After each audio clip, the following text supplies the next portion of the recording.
Kayla semakin gemetar. Ia perlahan melangkah mundur dengan kedua kaki kecilnya, menerobos warga yang entah sejak kapan sudah berjubel untuk melihat. Kayla berlari melewati pematang sawah, mencari jalan tercepat untuk pulang. Dengan napas terengah-engah, sorot matanya berpendar, menoleh ke kanan dan ke kiri, mengamati keadaan sekitar dengan rasa takut yang begitu besar. Kayla. Langkah kaki Kayla terhenti saat ada sebuah bisikan yang memanggilnya. Kayla. Kayla membalikkan tubuhnya. Tidak ada siapapun. Tapi, suara itu terasa begitu dekat seperti bisikan yang berada tepat di samping telinganya. Kayla. Kayla menggeleng takut, mencoba menampik apa yang didengarnya. Sebisa mungkin ia menganggap suara itu hanya sebatas imajinasinya.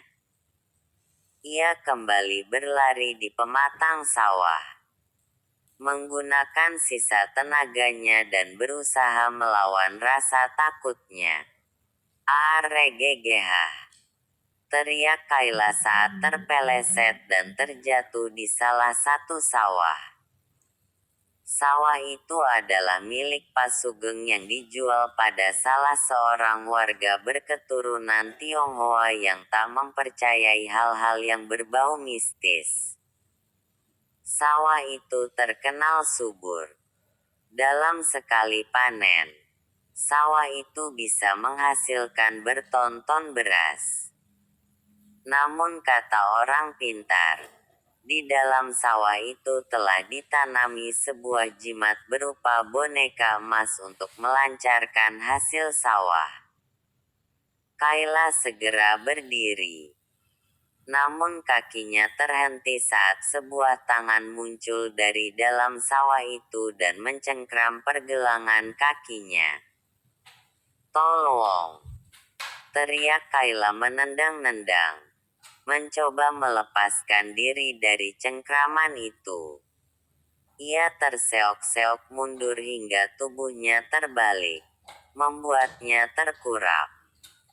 Tangan Kayla mengais-ngais rerumputan dan akar-akar di pematang sawah ketika tangan itu semakin menariknya. Perlahan gadis itu tenggelam ke dalam lumpur. "Tolong!"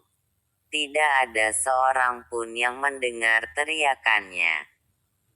Para petani sudah berbondong-bondong pergi ke rumah masing-masing dan mengunci pintu rapat-rapat saat mendengar kabar tentang Tita. Hanya terlihat kawanan burung gagak yang berkicau di langit jingga, menambah kesan menakutkan. "Tolong!" Kayla masih belum menyerah meminta pertolongan hingga sekujur tubuhnya sudah tenggelam, menyisakan leher dan kepala. Tidak. Tangan Kayla meraih tanaman padi muda yang ada di sekitarnya. Tapi, tanaman itu tak cukup kuat. Perlahan, lumpur sawah sudah menyentuh dagunya, lalu menenggelamkan seluruh kepalanya. Dan semua pandangannya menjadi gelap. "Kayla, Kayla, sadar, nak." Bu Bita menepuk-nepuk pipi putrinya. Kayla membuka matanya perlahan. Samar-samar ia melihat wajah ibunya. Namun, tak hanya melihat ibunya, Kayla juga melihat sosok lain yang berdiri tepat di belakang ibunya. Sosok itu berkulit pucat, bermata lebar hitam, berambut panjang sepinggang, dan berbaju putih. Sosok itu menghilang saat Kayla mengerjap. Kayla mengedarkan pandangannya mencari sosok itu. Namun sosok itu benar-benar menghilang secepat kilat. Kayla, apa kamu tidak apa-apa, Nak? Tanya Bu Bita khawatir. Kayla tak menyahut.